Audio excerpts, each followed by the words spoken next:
جو ہے آپ مجھے بتائیں. اس لیے حکیم الامت خانوی رحمۃ اللہ علیہ نے فرمایا کہ یہ جو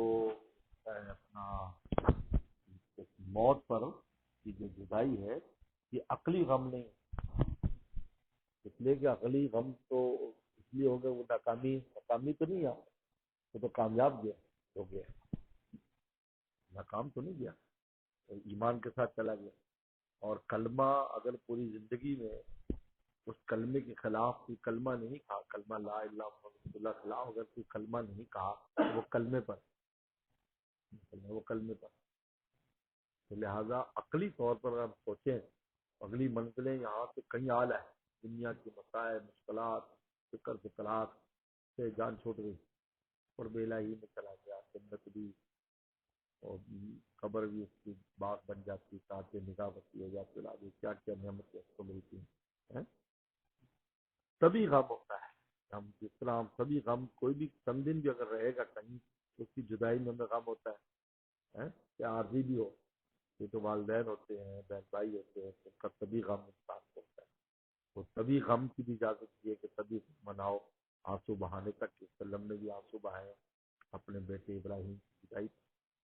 اور یہی فرمایا کہ تیرے اطلاق پر ہم غمگین ہیں لیکن اللہ کے فیصلے پر راضی،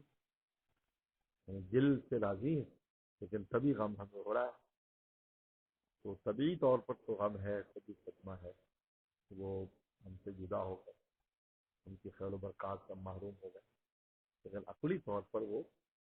حضرت عبداللہ بن عباس رضی اللہ عنہ کے والد عباس فوت ہوئے،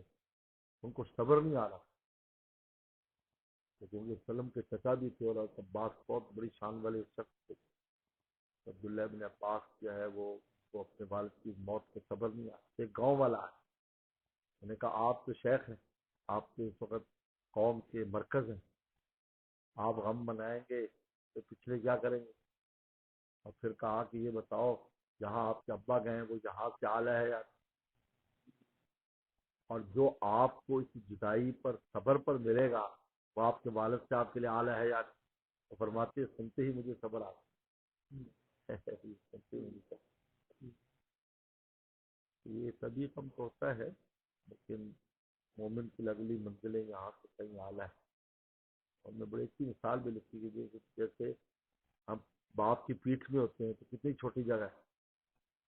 پھر ماں کے پیٹ میں آتے ہیں تو اس سے بڑی جگہ ہے، پھر دنیا میں آتے ہیں تو اس سے کتنی بڑی جگہ ہے، اور قبر میں جاتے تو ساتھ کے نگاہ وسیع ہے تو اس سے بڑی جگہ ہے. اور آخرت میں جنت میں جائیں گے اور جو کار کے سماوات کے لفظ ساتھ زمین آسمان اس کے اندر آتے